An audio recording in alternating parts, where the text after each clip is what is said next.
প্রতি বছরের মতো এবারও অমরনাথ তীর্থযাত্রীদের জন্য বিনামূল্যে মেডিকেল পরিষেবা চালু করল ভারত সেবাশ্রম সংঘ।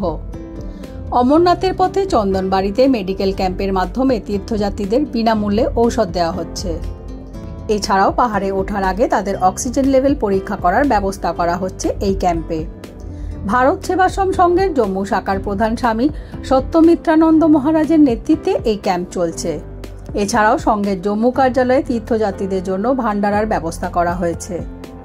সেখানে বিনামূল্যে থাকা খাওয়ার সুবিধা রয়েছে।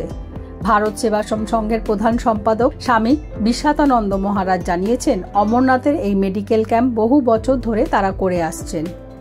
এবারেও কলকাতা সহ সংঘের বিভিন্ন শাখা কেন্দ্রগুলি থেকে সন্ন্যাসী ও স্বেচ্ছাসেবকরা অমরনাথে মেডিকেল পরিষেবা দিচ্ছেন। অমরনাথ যাত্রা যতদিন চলবে অভিজ্ঞ চিকিৎসকরা এই পরিষেবা দেবেন। ক্যামেরায় কার্তিক চন্দ্র নস্করের সঙ্গে কিংসুক চক্রবর্তী, ATN বাংলা, কলকাতা।